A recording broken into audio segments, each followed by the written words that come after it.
Hello and good morning dear student.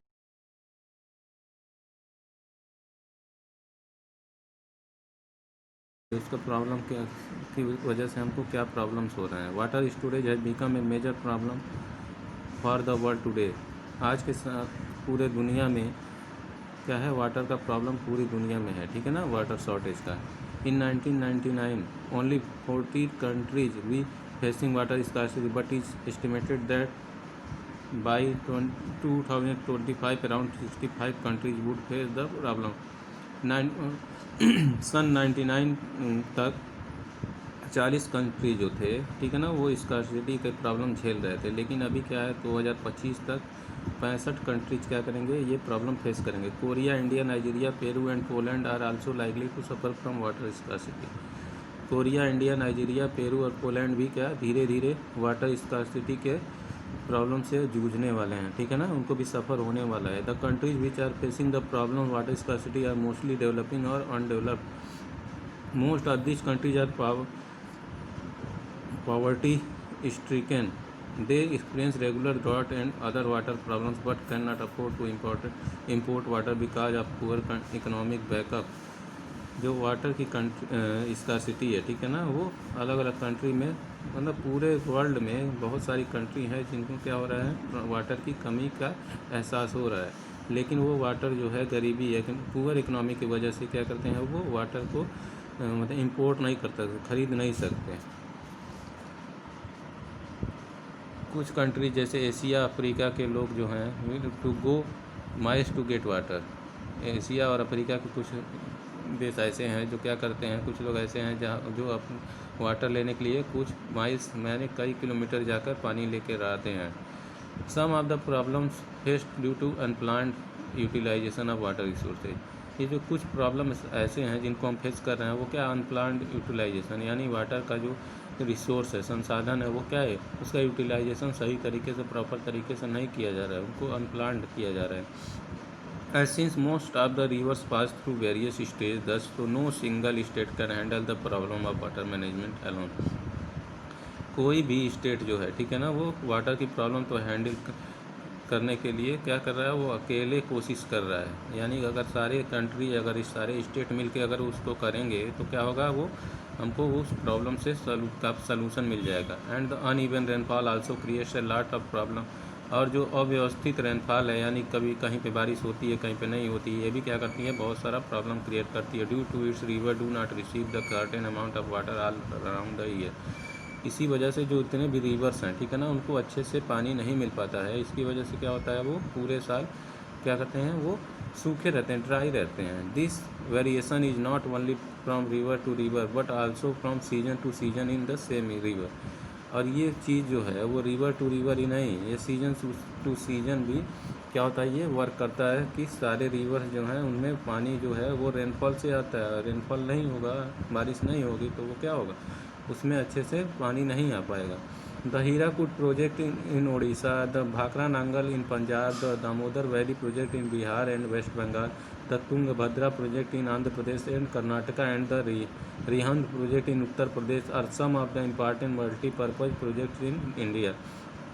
India में बहुत सारे मल्टीपर्पज़ प्रोजेक्ट बनाए गए हैं जिनके लिए क्या किया गया है, बहुत सारे प्रोजेक्ट, यानी हीराकुड प्रोजेक्ट उड़ीसा में बनाया गया है, भाखरा नांगल पंजाब में, दामोदर बिहार और वेस्ट बंगाल में, तुंगभद्रा जो है आंध्र प्रदेश में,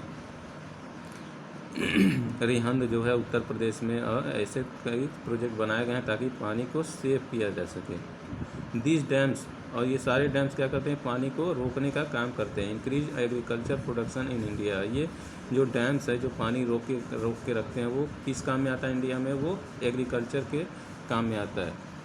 आगे कंजर्वेशन ऑफ वाटर रिसोर्सेज। अब वाटर रिसोर्सेज यानी पानी का जो संसाधन है उसको कैसे कंजर्व किया जाए, उसकी कैसे रक्षा की जाए।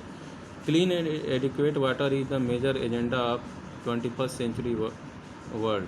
पूरे वर्ल्ड में 21st सेंचुरी में, ठीक है ना, ये मेजर एजेंडा है क्या करने के लिए, जो पानी की को साफ करने और उसकी योग्यता को बढ़ाने के लिए। With expanding population of the water needs of agriculture and industry are also increasing. जैसे जैसे पॉपुलेशन बढ़ता जा रहा है और उसी तरह एग्रीकल्चर में भी क्या हो रहा है, बहुत ज़्यादा ज़रूरत हो रही है वाटर की, और इंडस्ट्री में भी।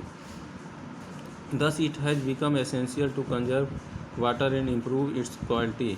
इसके लिए हमको क्या ज़रूरत है, वाटर को कंजर्व करना है, उसकी सुरक्षा करना है और उसको इम्प्रूव करना है उसकी क्वालिटी को। इन इंडिया में water availability in 1955 was 5722 cubic metres. जो इंडिया में पानी की जो अवेलेबिलिटी थी 1955 में, वो कितनी थी, 5722 क्यूबिक घन मीटर थी, ठीक है ना। Which is reduce to 2000 cubic metres. अब वो घट के 2000 पे आ गई है घन मीटर, ठीक है ना। कब, 1970 तक।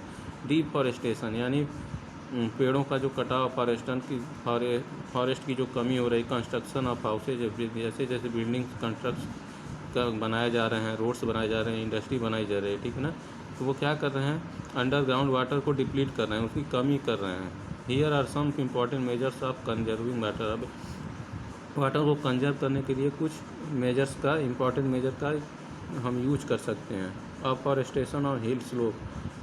अब जो फॉरेस्ट है, ठीक है ना, उसको हम क्या करेंगे, लगाएंगे जो हिल स्लोप हैं, यानी पहाड़ों पे जो स्लोप बने हुए, ढाल बने हुए हैं, उन पर क्या करना चाहिए, हमको फॉरेस्टेशन का काम करना चाहिए, ठीक है। उसके बाद जो दूसरा तरीका है वो चेकिंग वेस्टेज। अब जो हमको चेक करना चाहिए कि पानी की जो वेस्टेज हो रही है, ठीक है ना, यानी जो हम कल्टीवेट कर रहे हैं, ठीक है, डे टू डे जो लाइफ हम यूज कर रहे हैं, उसमें क्या करना है, हमको वेस्टेज, जो भी पानी वेस्ट कर रहे हैं उसको हमको क्या करना है, बचाना चाहिए। फिर आ जाता है rain water harvesting. Rain water can be collected in storage tanks and be use later to fill wells and tubewells to recharge ground water. जो रेन वाटर हार्वेस्टिंग है, ठीक है ना, उसमें क्या करना चाहिए, हमको जो पानी है, रेन वाटर है, उसको क्या करना है, सेव करना चाहिए वेल्स और ट्यूबवेल्स में, ताकि वो क्या करे, उसको अंडरग्राउंड उसको हमको रिचार्ज करना चाहिए, ताकि उसको सेफ रखना चाहिए, जिसका यूज़ हम बाद में कर सकें। अब फिर इसके एफिशिएंट इरिगेशन, यानी कि जो सिंचाई व्यवस्था है उसको क्या करना चाहिए, हमको भी प्रॉपर तरीके से कुछ दूसरा मेथड यूज करके, यानी irrigation method should be use to reduce wastage of water. क्योंकि सिंचाई में बहुत सारा पानी क्या होता है, वेस्ट होता है, ठीक है ना। इसके लिए हमको क्या करना चाहिए, sprinklers in effective method irrigation, यानी कि जो पानी का छिड़काव करके हमको क्या करना चाहिए, इरिगेशन करना चाहिए, सिंचाई करना चाहिए, जिससे क्या होगा, पानी के जो वेस्टेज है वो कम होगा। और ये जो स्प्रिंकलर्स है, ये यूएसए के बहुत सारे जगहों पे इसका यूज किया जा रहा है पानी सेव करने के लिए। इसके बाद रिसाइकलिंग ऑफ वेस्ट वाटर। जो भी वेस्ट वाटर है उसको हमको रिसाइकल करना चाहिए। Waste water from sewage treatment plants and factories should be suitably treated to eliminate harmful substances. The treated water can be used for industrial purpose. Domestic sewage water or after recycling can be used for gardening. ये जो water का हमको, जो waste water है उनको हमको recycle करना चाहिए, उनको सेव करना चाहिए, कहाँ पे, किसी भी सीवेज वगैरह बनाकर, ठीक है ना, उसको सेव रखना चाहिए, ताकि वो हमको बाद में काम आ सके, किसी में गार्डनिंग करने में आ सके, ठीक है ना। ये चैप्टर आप लोगों का यहीं पे एंड हो जाता है। अब इस चैप्टर का आप लोगों को एक्सरसाइज और क्वेश्चन आंसर सेंड कर दिया जाएगा, तो कंप्लीट कर लीजिएगा। Thank you.